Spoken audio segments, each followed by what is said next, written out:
So we are going to start. This session is on development issues, second session on development issues.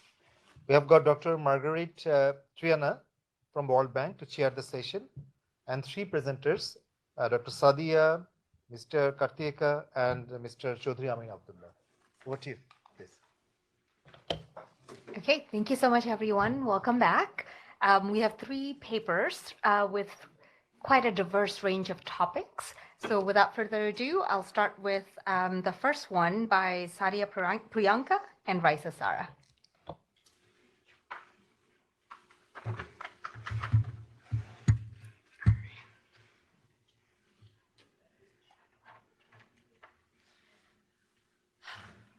All right. Hi, everyone. So it's really great to be here. So thank you to SANEM and World Bank for organizing this great event. Today, I'm excited to be presenting joint work with Raisa Sara at Sam Houston State University, looking at the intergeneration effect of an education stipend program on child development in Bangladesh. So it's well established in the literature that early childhood development plays an important role in terms of human capital formation. And there is increased recognition that both cognitive and non-cognitive skills play an important role in terms of the long-term economic outcomes that individuals face. And so these investments in both cognitive and non-cognitive skills are more critical in low and middle income countries to kind of promote upward economic mobility. Yet at the same time, these are the very countries that are kind of facing this challenge of delivering high quality and affordable early childhood education, which means that in these settings, it kind of makes the role of parental investments and their inputs even more important. So for instance, in Bangladesh, only 13.4% of children between the ages of 3 to 5 receive any early childhood education. So parental inputs play a key role alongside the more formal learning environments. And so in this context, we are evaluating whether a mother's adolescent exposure to the female secondary school stipend program in Bangladesh had an intergenerational impact on child development. So there's a lot of research looking at the intergeneration transmission of schooling years, exploiting kind of compulsory schooling laws and big school construction projects. And so our contribution to this literature is kind of twofold. So the first thing we do is we provide evidence on an additional dimension of human capital that is increasingly being acknowledged to yield better returns to the labor market. That is, we are looking at cognitive and non-cognitive skill formation.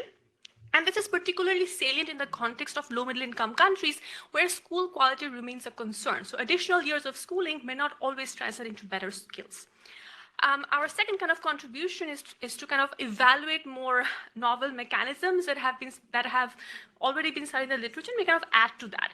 So most of the literature kind of focuses on how schooling changes the life outcomes of parents or access to financial resources and amount of time parents spend with their children.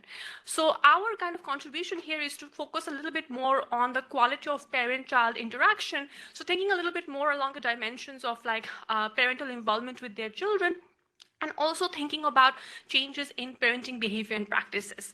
So one thing we are able to kind of look at, which is an important dimension of parenting behavior that remains understudied in the literature, that is the use of physical violence as a disciplinary measure that parents resort to in a lot of developing countries. And we're able to kind of see whether they use physical violence as a disciplinary device, and also evaluate parental attitudes towards the use of such behavior. So there's related work in other domains looking at how child maltreatment can also affect child development outcomes. So we think those are important challenges to look at. So a little bit of a background on the program itself. So this female secondary school stipend program was rolled out nationwide in Bangladesh in 1994. It was designed as an education-specific conditional cash transfer with kind of two policy goals behind this rollout. So one was it was designed to kind of reduce the cost of secondary schooling for girls predominantly in rural areas. And so with secondary schooling, we're thinking about grades 6 to 10, and for girls between the ages of 11 to 15. The second kind of policy goal was to discourage early child marriage. So one of the conditions of the program was to remain unmarried. In addition, there were other schooling related conditions related to school attendance and also grade requirements in terms of maintaining certain scores in annual exams. So the amount of the stipend was not very high. It kind of ranged from $18 for grade 6 all the way up to $45 for grade 10. And so the program was kind of phased in by grade level. So in 1994, only grade 6 and 9 were eligible. In 1995, with the exception of grade 8, all other grades were eligible. And then since 1996, all grades have been covered by the program.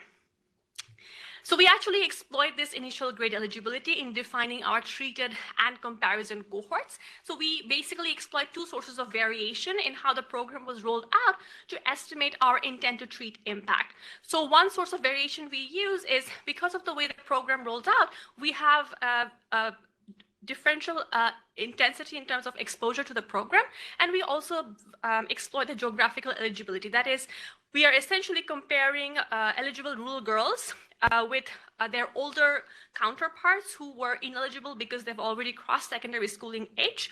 And we're also looking at urban cohorts who were not eligible for the program at all. So just to kind of summarize how we do our treatment and comparison cohorts. So cohort 1 is girls born between 83 to 88. So they were eligible to receive this stipend for the entire duration of secondary schooling, so all 5 years. Cohort 2 are girls born between 80 and 82 who were eligible only to be partially receiving the stipend for only 2 years of the program. So we use this treatment intensity. And we, again, our comparison cohort who were never treated comprises girls who were much older at the time of program rollout to get any benefits from the program. And we also kind of compare to all urban cohorts of the same ages as a second source of difference because they were not eligible for the program. So walking you through a little bit of the empirical specification. So the key outcome of interest here is really beta 1 and beta 2. That is our the way we construct our cohort treatment. We interact with rural residents. So that's our main coefficient of treatment. And I don't have this here in the interest of time, but what we wanted to also kind of check is there some sort of a first stage in the sense that the way we are defining treatment, is this actually linked with program take-up? So we use a secondary source of data from the household income expenditure survey to see the way we define treatment, that is this actually linked with girls receiving the stipend? And reassuringly, we do find that the treatment does impact take-up. So we also kind of control for other factors. So things like child age, child gender, religion, and wealth. We have birth cohort fixed effects and also district fixed effects to control for any other cohort specific shocks or any other district specific factors that could affect our outcomes.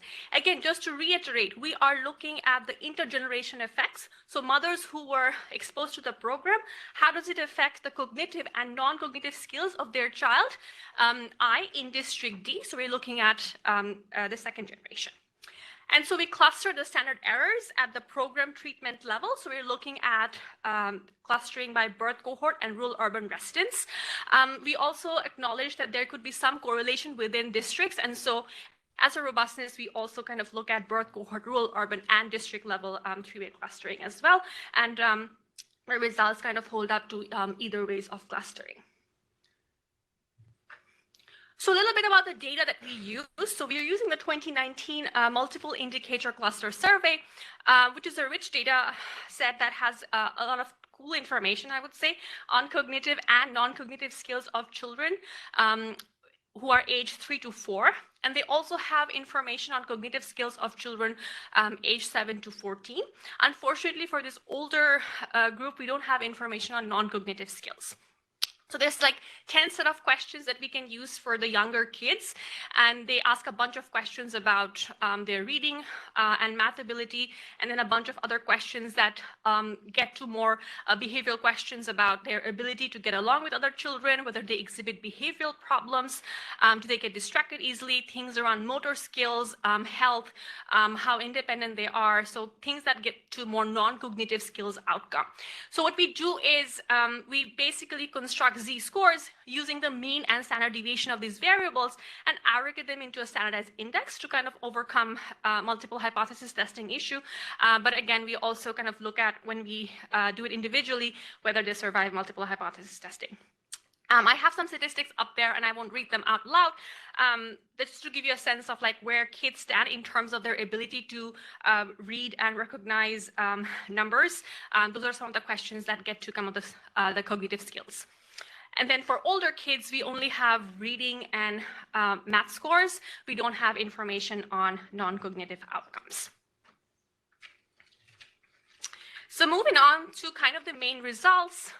So just to kind of walk you through, the first column is the composite index that includes both cognitive and non-cognitive outcomes. And then we kind of have sub-indices from column 2 to 5 that looks at different measures of cognitive versus non-cognitive outcomes.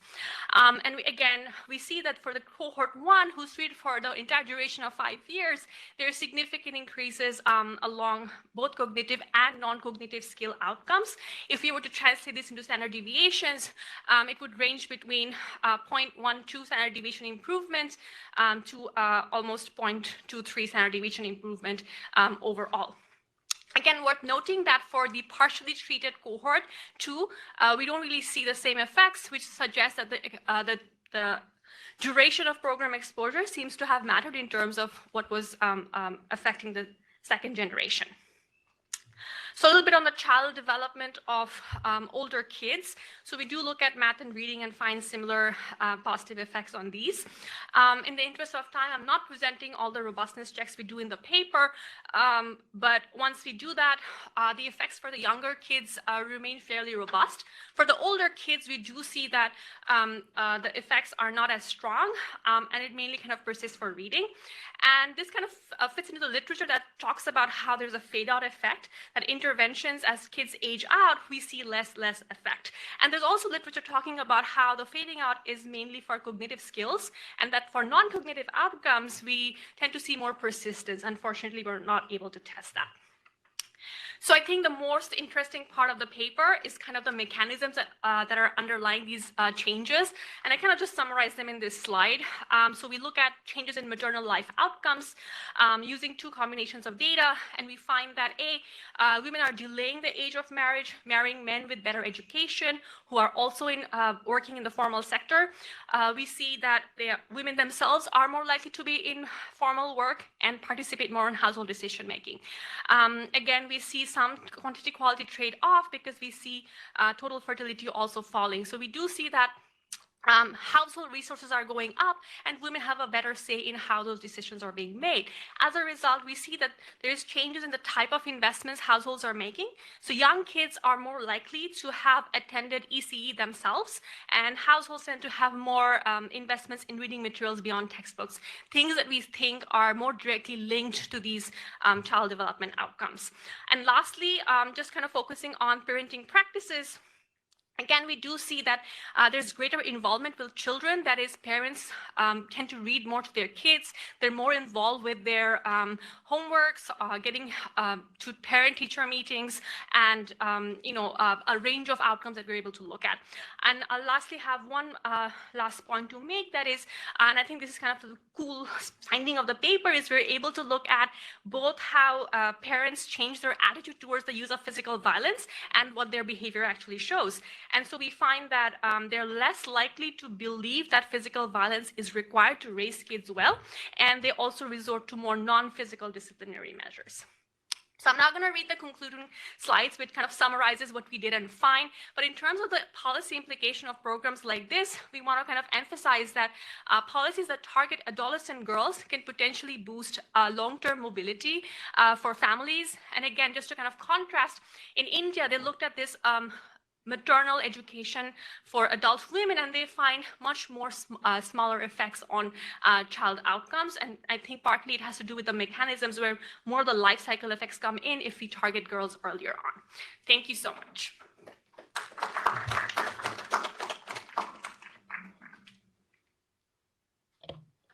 Yes, please. Thank you. Sadia, great presentation and exciting work. Maybe, I think I missed it, but maybe it could be a straightforward answer, but I was wondering, so when you are comparing cohort 1 versus cohort 2, and you were saying about the exposure, but what about the age at which the potential mother got exposed to this program, right? So the cohort 1, I guess they are much younger when they were exposed, and cohort 2 was much elder when they were exposed. So is it the duration or the time when the program was had maybe at the younger age has a better impact? Can you distinguish that? Thank you, Mugdha. I think that's a really interesting question. And so the way we're defining cohort 1, we are including girls who were eligible for the program for the full duration of secondary school. So A, they could be younger, but they're also the cohort that it gets the exposure for the full duration.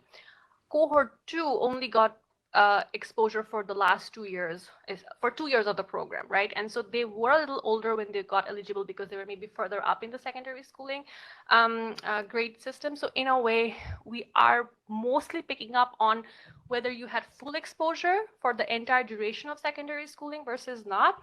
But I do take your point that cohort 1 by default is also kind of younger, so we could be picking up some of that age effects. But we do control for like cohort fixed effects. So at the aggregate, if there is any cohort specific changes pertinent to that birth cohort, it should be kind of partially controlling for that. But something to think about to see if there's something to tease out there as well. Thank you.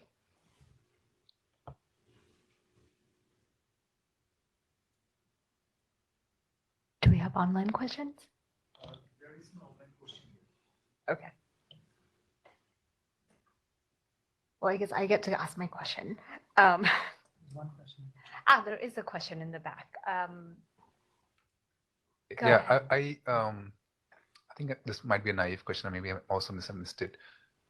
Is the intervention coming from is the treatment variable coming from exposure of the mother, or is it like exposure of the children? Because if it's mother, then maybe you can also just look at within mother variation. I don't know if you can exploit like mother fixed effects, and that might give you more variation. But I don't. That would be moot if mothers are treated, then you can't do that. Thanks, Aditya. So it's looking at mothers' exposure to the program, and we're looking at their kids. So we're looking at the intergeneration effect. So we're looking at mothers who were exposed to the program, and we're looking at the cognitive outcomes of their children. So we don't use mother fixed effect, but maybe that's something to consider as well.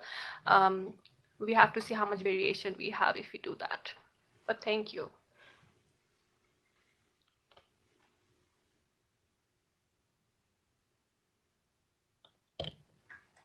All right. Well, thank you so much, Sadia. Off to the next presenter with Kartikeya Batra. He'll be talking to us about land redistribution.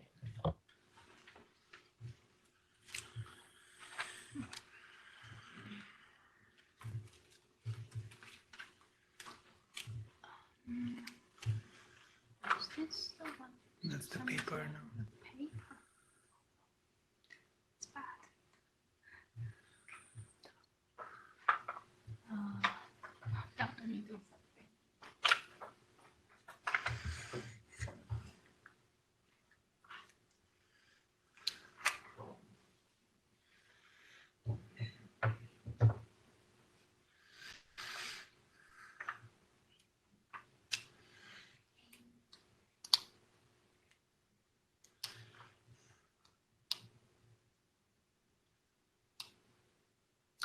That's not my.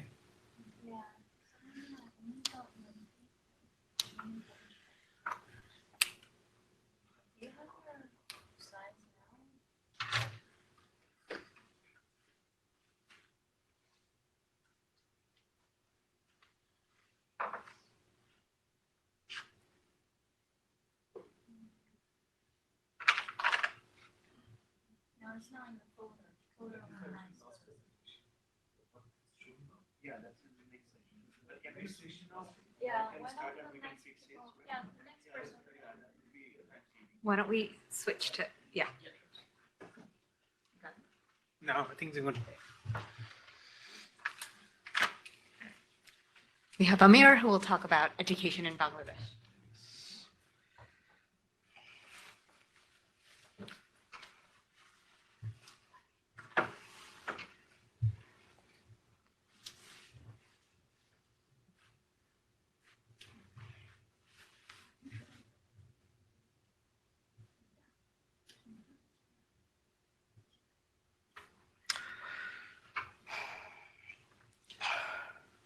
Good afternoon, everyone. My name is Amir Abdullah. Thank you for SANEM and World Bank to organize this event so that we can present our paper. My co-author is also here. She presented in the last session. So the topic that we worked on is inclusiveness in higher education in Bangladesh. Now, the research question that we tried to address is the relative change that has happened in the last 3 decades due to some different policy changes that the government implemented in Bangladesh. And we tried to control for different variables such as gender, wealth quintiles, and different regions such as urban areas and rural areas and different divisions of Bangladesh. Now, to give a brief preview, in case we don't have enough time in the end, so the data source that we used is Bangladesh Demographic and Health Survey from 2014. Recently, there is another section of this has come out, which is 2017 and 2021. I'm working on this currently, but this is the one that we worked on. We used logistical regression in our analysis to find out the odds of getting enrolled in higher education, which is above high school. And we found out that the chances of someone getting enrolled in tertiary level of education goes up by a significant amount if they are from the richest part of the income group, and if they are male, and if they live in a city area where there are much more options to get into tertiary education. So to give a brief background about our study, so essentially right after the British partition India and then after a civil war, Bangladesh got separated. Starting in the beginning, it was a very difficult situation for Bangladesh. A lot of people were not in high-paying sector. The agricultural sector was not in a good shape. And in the span of 5 decades, Bangladesh has turned around this situation drastically. And recently, it has graduated from the least developed country status into a middle-income status. And the population growth has been under control. And that is due to some policies that was implemented by the government. One of the policies and its effect was discussed by the previous presenter here, which is the female stipend, that actually helped the female students to stay in school until they graduated high school. They also implemented child marriage law that stopped the child marriage. And also did some specific target group policies that actually help people to stay in high school. Now, all these policies, what it did is that because there is a tendency for Bangladeshi parents to not send their daughter to work in outside. So instead of and the child marriage law stopped them from getting them getting off marriage. So what they did was why don't they just go to high school? And because of that, in Bangladesh, they achieved gender equity in primary school enrollment and completion in terms of both gender and different areas of the country. And due to the increase in literacy rate, the poverty has been reduced drastically over the last 3 decades. The poverty rate went from almost 50% to 20% right now, and the extreme poverty went from 35% to 14% right now. Now, as Bangladesh is graduating from the least developed country income status, it needs to, in order to escape the middle income trap, it needs to diversify its economy. And that requires different sorts of skill level people within the country. And in order to do that, they need to go for higher studies beyond high school. So the inspiration that we got for our study was based on a couple of literature research paper. I have listed the primary ones here. So Capito and Langston talked about the access to education and how it impacts the country as a whole and generates growth. Houghton Raftery talked about maximally maintained inequality, which is that sometimes the policies that the government initiates might not actually help the group that it's specifically targeting. For instance, if there is a program that is trying to reduce poverty and it's just helps the people who are already on their way out of the poverty line, they might get the result, but that is not actually helping the people who need that help. Sani and Sarkar talked about the attitudinal bias that exists in South Asia which is sending their boys to get some education, because the girl is eventually gonna get married off. So they do not have the inclination to send their girls to the high school. And Pritchard and Filmer talked about the endowment of family wealth. So a majority of the students, when they are actually going for higher education, they stay with their parents, and their parents pay off the payment. So the family wealth comes into perspective. Now, with this literatures in mind, we use this regression model for our logistical regression, where we created a dummy variable called higher studies that actually separated the entire block by two groups. So if you are in a graduated high school but did not go for anything else, or you are below high school, it becomes 0. And if you are anything above high school, is 1. So I have listed some descriptive summary statistics in here. You can ignore most of the means and standard deviation, because majority of the variables such as wealth quantile, female division, which is like Bangladesh is divided into 7 divisions, and residential area, which has 3 categories such as rural, urban, and semi-urban areas. All of them are categorical variables, so their means and standard deviations are not impactful, except for age and education. So these are continuous variable, and we can see the average age of the population is 25, which is relatively young in terms of labor force. So the demographic dividend can be really used if we can diversify their skill level. Also, the education level, majority of them have actually on average completed their primary school because of the policies that were implemented by the government in the last couple of decades. Now, further descriptives. So what we did here is take the entire set of data set and divide it up into 6 categories of education level in 5 categories of wealth quantile. So essentially, all of the bar diagrams combined represent the 100% of the data set. So if you see all of the bar diagram, you can see that it creates an oval shape. So what is happening uniquely in Bangladesh is that we are creating 2 different separate class of people, whereas there is a lot of people in the higher studies who are getting a lot of undergrads and master's degree, and there is a lot of people who are not completing their primary school. They're getting enrolled, but eventually they're dropping off. So that is creating 2 distinct classes, and it is not diversifying the economy that much. And pretty much in all of the situations, if you see if we take the leftmost part of this chart, which is talking about the higher education enrollment, and take that graph and divide it into males and female, we can see that there is a different kind of dynamic happening here. In the higher education sector, the richest people, as the people get richer, the tendency of sending their daughter for higher education goes up compared to the other people. So it means, like, even though the country as a whole, they have a general bias to not send their daughter to higher education, as they get enough wealth, they have a better ability to send their daughter, but not in the case of other categories.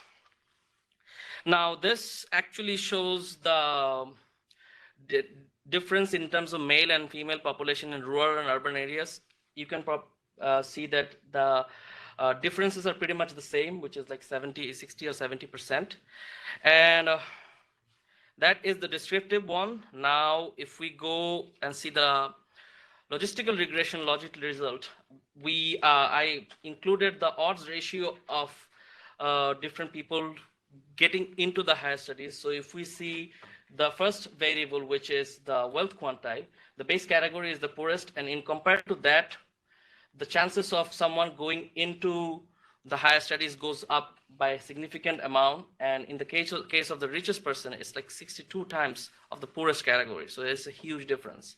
However, if you look at the female and male differences, the tendency of richest people to send their female does not increase as much as their male counterpart.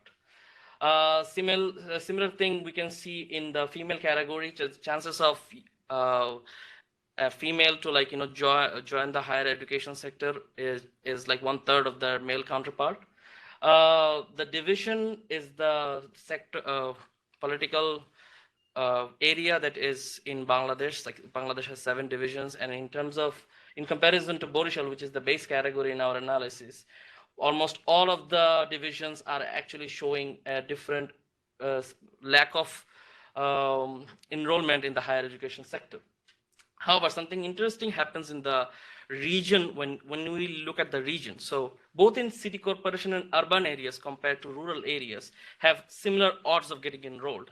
That means that if you're in a rural area, it's very hard for you to join the higher education. But if you're in an urban area, it doesn't matter if it's semi-urban or urban or like metropolitan, you have a similar chance of going into the higher education. However, in terms of female, if they are from a city corporation area, that chances goes up by a significant amount because there is a safety, because they're already living in the city area, so they have a place to stay. Whereas if they're in a rural area, majority of the education systems are actually in city, and they have difficulty managing to come to the city and joining the higher education.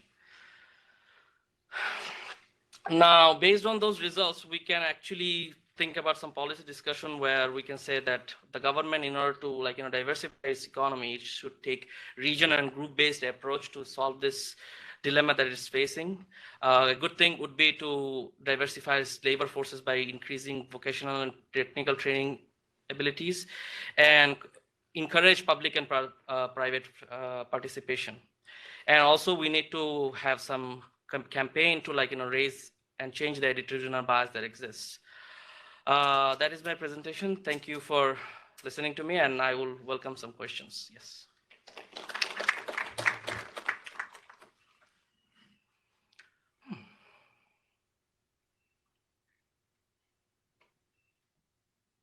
Yes, go ahead, please. If I have understood correctly, I saw you have taken log of your dependent variable, but your dependent variable is a dummy, right? The dependent variable is the dummy, yes. But I have seen you have taken log of that variable. Oh, so that is to present the logistical regression, essentially.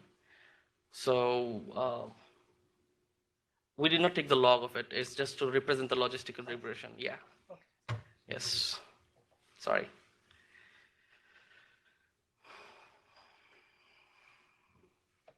And one other thing is that, in education research, it shows that if institutions are closed, there's a high likelihood of joining. So if, in metropolitan areas, because of the institutions are close by, they will be more likely to join, right? Yes, yes. So that's what you found in your result. Yes. So if we look at the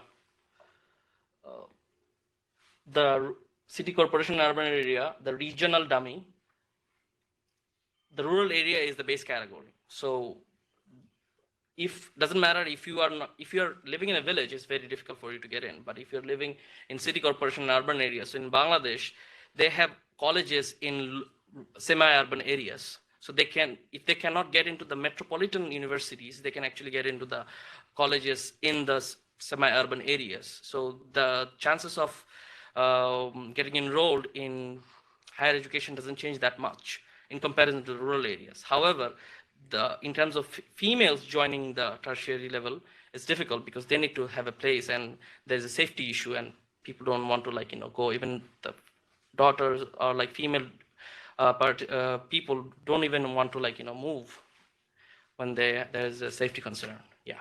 Yes. Thanks for the interesting presentation. I like it because I do higher education. So the reason people in the rural areas do not participate in higher education is probably because of less preparedness.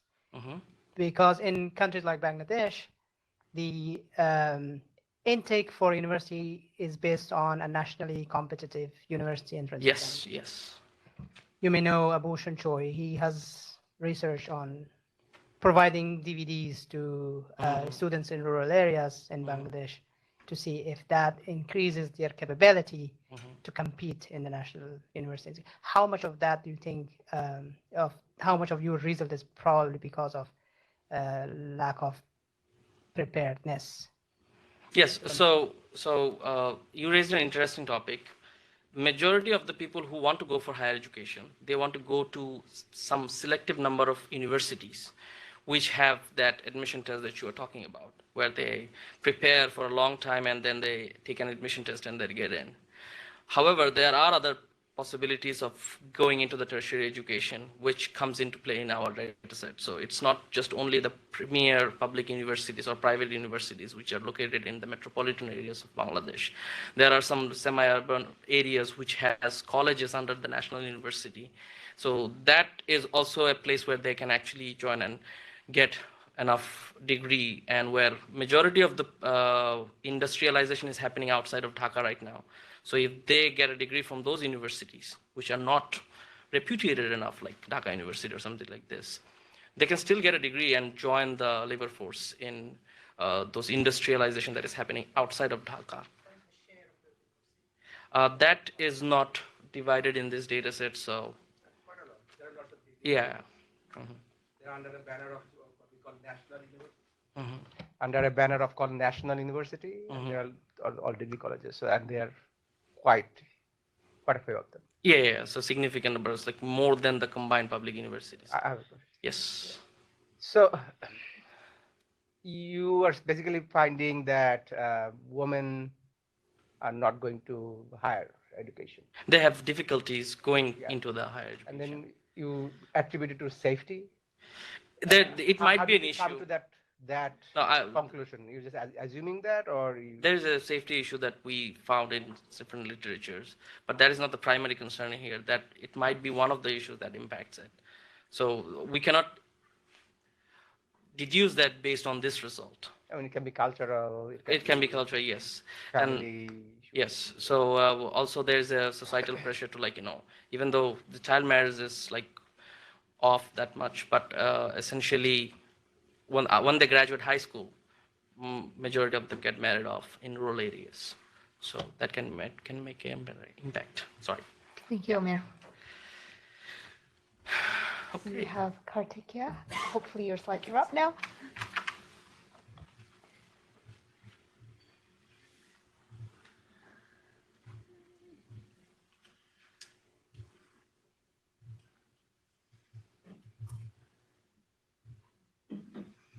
This one. Yes. Good evening. My sympathies with you. 5:50 p.m. You've been sitting since 9 a.m. I can understand. So this paper in your leaflets will say strategic lever, elite control, but it's not named that anymore. It's now called long run effects of colonial land redistribution, evidence from India. And I'm Kartikeya. I'm at the University of Maryland, College Park. I'm a 5th year PhD student. So I'm going to motivate this through a very simple sort of idea, which is that we've all known from whichever part of the world we come from, that historically, owing to the dominance of the agrarian sector, land has been a very important factor of production, right? At the same time, historically speaking, land across most countries was held by a very small group of elites, right? What is also interesting is that these landed elites were very similar or essentially the same as the traditional social elites of their areas, right? So for instance, from the Indian context, you can think of caste, right? So landed elites would be the same as the upper caste elites. And so there's a very significant overlap between being the landed elite and being the social traditional elite. In the US, you can think of the racial angle, right? So the whites were the social elite, but they were also the landed elite, right? So what has happened in the last few decades, or especially in the 20th century, a lot of land redistribution programs have been sort of implemented by different governments, right? And these land redistribution programs have the potential of benefiting not just the direct beneficiaries of land parcels, but also the folks who are around these people, right? The non-beneficiaries, which I will call the indirect effects. So if in an area land is being redistributed, there'll be only a few households who will get the land because it's limited, but then there is this other group of people in that area who might benefit because of indirect effects of land redistribution. What is furthermore interesting is that while the literature is pretty clean on saying that the direct effects of land redistribution in terms of if you receive a parcel of land, the positive effects are very intuitive and they've also been documented in the literature. Having said that, the indirect effects are somewhat ambiguous, right? And so it is not always true that if there's land redistribution, the folks who don't get the land in that area will benefit or not. And so one of the missing pieces in this puzzle is the role of the local elite and how they respond to land redistribution in their areas, right? So there's this paper by Faggett and co-authors. I think it's in Columbia, if I'm not wrong. And they show how the elites can essentially manipulate land redistribution to their advantage, and they can hamper the progress of the non-elites in their area. But then in the same paper, they say that in certain conditions, that's not true, right?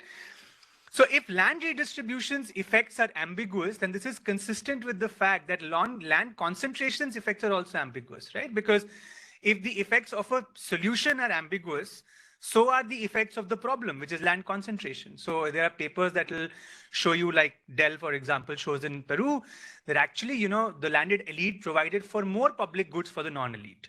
Whereas there are other papers from India, from the state of Maharashtra, this is by Sivan Anderson and co-authors, Abhijit Banerjee, Lakshmi Iyer, that will show you that, oh no, the elites actually hampered the non-elites, right? So it could go either way, both for land redistribution and land concentration, which is fairly intuitive because one is the problem, the other is the solution. So in this paper, I'm going to essentially look at the long-run socioeconomic impact of land redistribution in India. And I'm going to be estimating the impact of a colonial land redistribution policy that was implemented in the 1820s on three major outcomes: asset ownership, economic activity, and years of schooling. And then I'm going to decompose these effects by beneficiary/non-beneficiary status. And how I'm going to do that, I'm going to explain in a bit. And then finally, I'm going to see whether what is the role of traditional social hierarchies between the elite and the non-elite as a potential channel of persistence, right? So as I said, the elite is the missing piece in this puzzle as to the direction in which the indirect effects go. And so we're going to tease that out. So when I'm doing this, of course, like any other analyst, I would face the following empirical challenges: that usually land redistribution takes place at the national level or the state level. So it's difficult to do cross-country, cross-state comparisons. Unless you have time series data, then you can do a diff and diff with intensity, right? So what is cool about this setup that I have is that I have intrastate variation in land redistribution. In one part of the state it was done, in the other part it wasn't done. Second, even if you have this hyperlocal data, you might not have microdata to run the specifications, right? So fortunately for us, we do have data at the village level for more than 100,000 villages in this state. And I've also compiled historical data at the sub-district level going back into the 1800s and also some from the 16th century. And then how do you identify beneficiaries and non-beneficiaries? Because then I have to go back to 1820s and check who got the land, which is almost impossible. So what one can do is, though, in the Indian context, land ownership, as I said, was highly correlated with your caste, right? So we know for sure that there were certain caste groups who will remain landless. So we're going to use caste as a proxy for beneficiary status. And then finally, where is the data on social hierarchies? It does not exist through secondary sources. So for that, we ran a field survey last year, covering more than 2,000 households across 189 villages. And so just a little more on context, what happened in this particular setup in India's most populous state, Uttar Pradesh, is that when the British came in, they found that there were these very strong revenue farmers who were controlling land.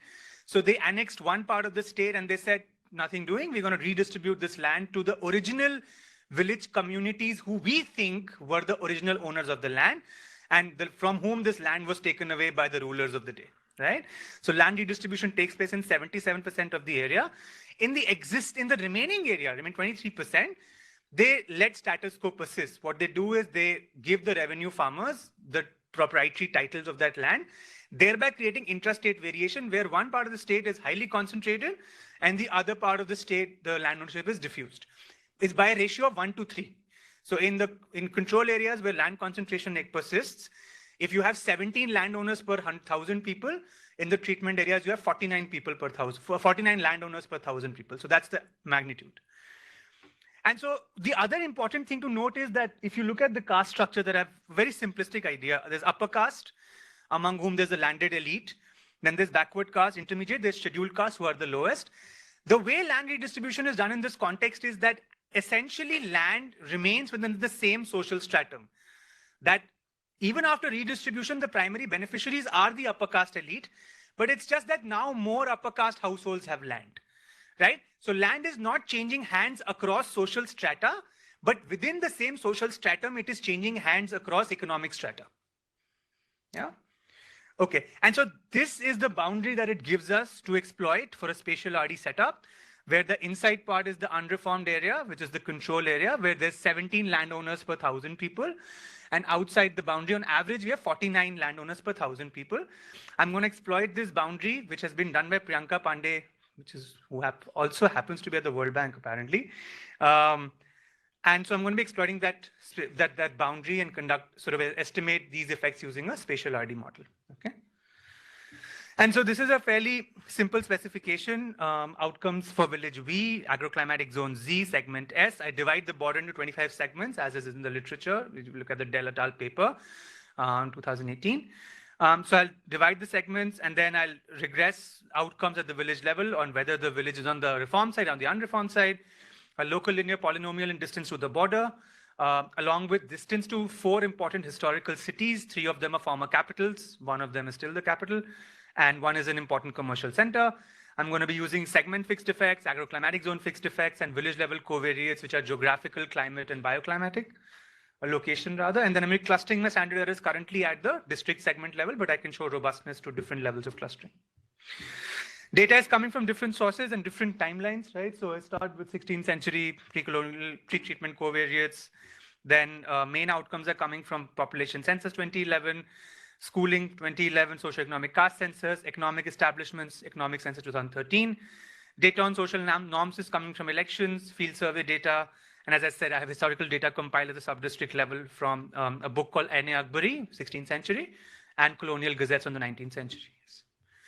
The main results are following. On all 3 indicators, I find positive effects of land redistribution in the long run. So 200 years after the policy, or roughly 190 years after the policy, we find that asset ownership, economic establishments per 100 people, log averages of schooling are all higher in the treatment areas.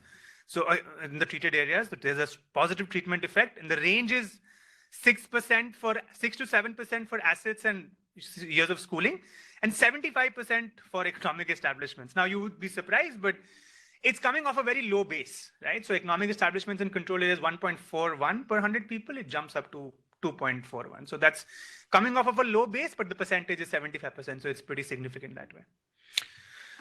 And then if you decompose these effects, just look at the first, in these 3, I've decomposed these effects by the lowest caste versus the rest.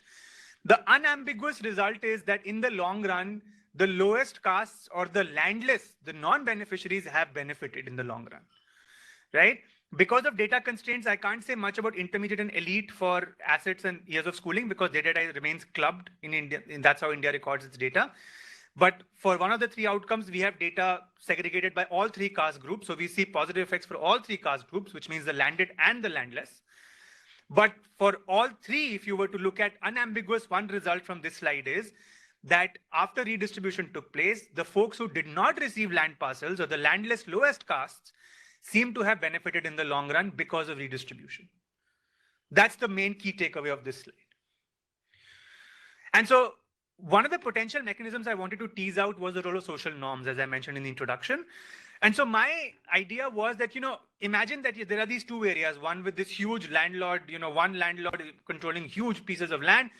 And then there are this neighboring area where same amount of land that's split across, say, 20 landlords, right? And so these are all upper caste landlords.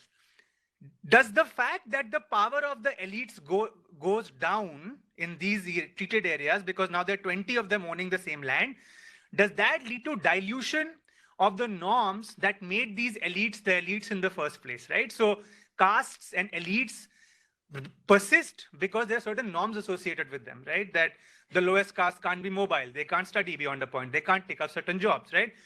Those are all meant to favor the elite. But if the power of the elite goes down, is there a dilution in these norms which make the elite that they are, right? That was my idea.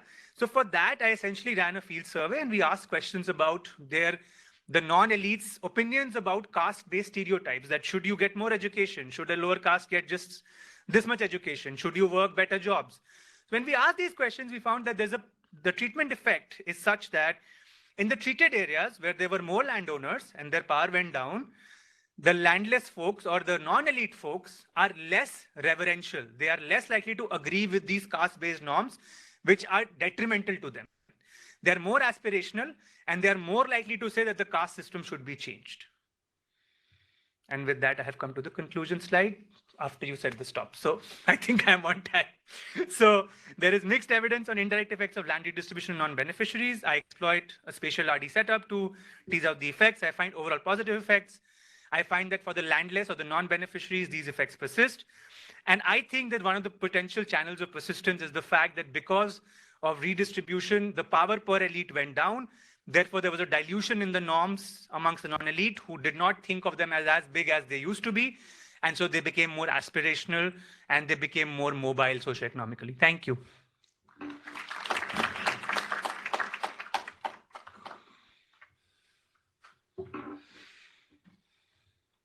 Super interesting. Thank you. I wonder if anything would happen to communal conflict as a result of land distribution. Do you have data on communal conflict today?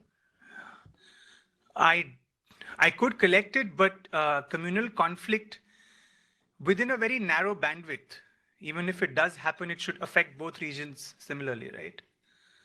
Within a 10-kilometer bandwidth across the boundary. So, I mean, it is a possibility, yes. A lot of the landowners in the past used to be Muslims, right? Upper caste Muslims.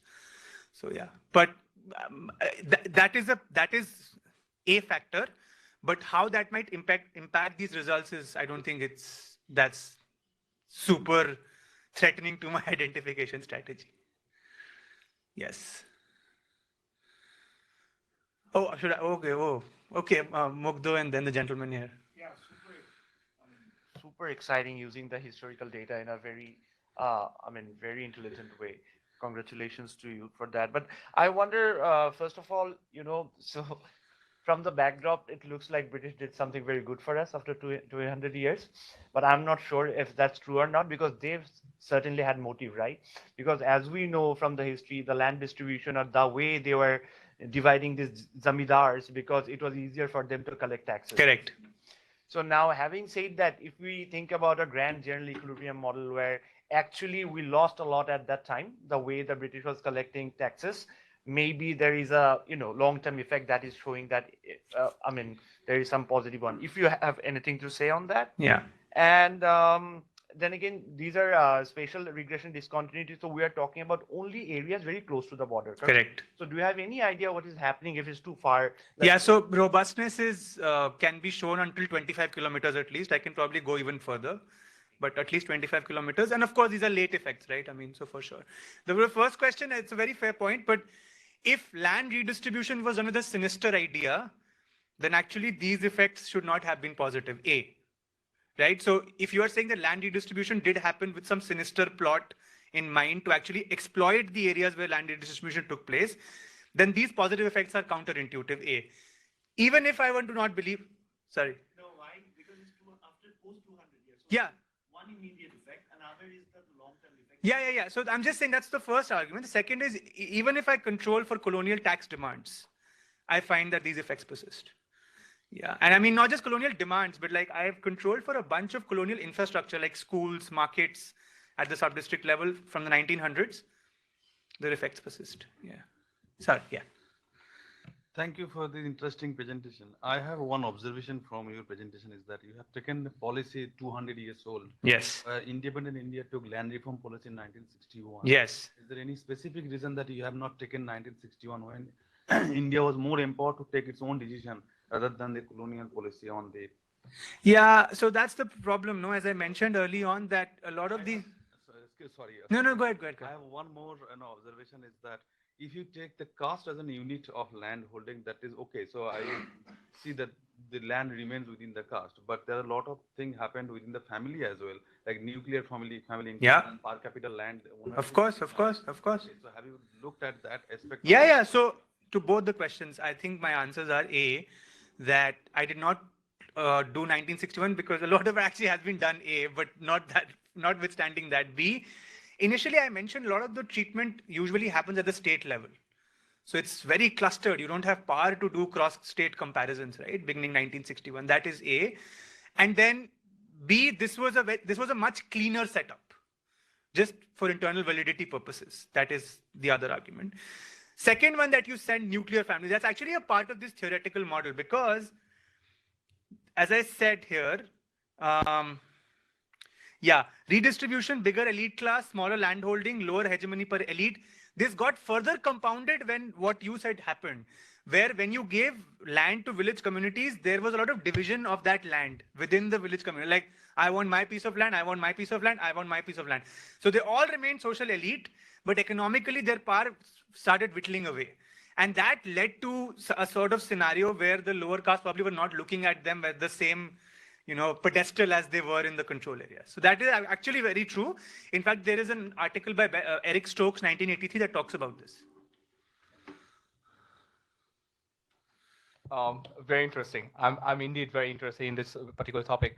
So in line with actually what the earlier commentator did, is, there are, for example, if I say in the subcontinent context, we know that, females, they do not inherit lands from their families. It is a very common practice in the subcontinent. So how does it affect your result? Like there is a different paper by Apurva Lal on exactly this. You should read that. Yeah, I know that. But I'm asking, in your when you're talking about the distribution, so perhaps you're talking only about the distribution that happened through the hierarchy of the male household member, not the female, right? Yeah. In this paper? Yeah. That's what I'm asking, yeah. But redistribution happened at the unit of the household, right? Or at the unit of the village community. At that time, I don't think the individual was very important, right? So imagine that there is a big piece of land, chunks of it were given away to village communities, some of which were linked by blood, some of which were not linked by blood. But yes, it was a patriarchal society then. It is still a very patriarchal society in Uttar Pradesh still. So it's not like some other states where things have evolved a little bit. Yeah. So the impact of on the human capital endowment of the female members of the household, so that their offspring, their outcome is not considered in a paper.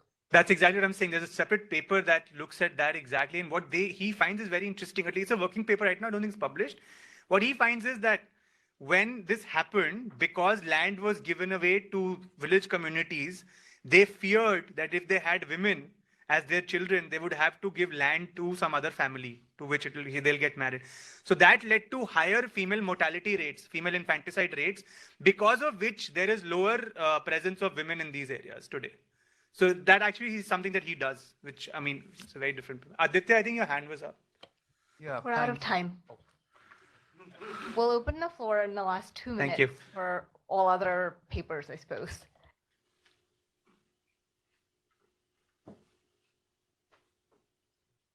Anything from the online chat?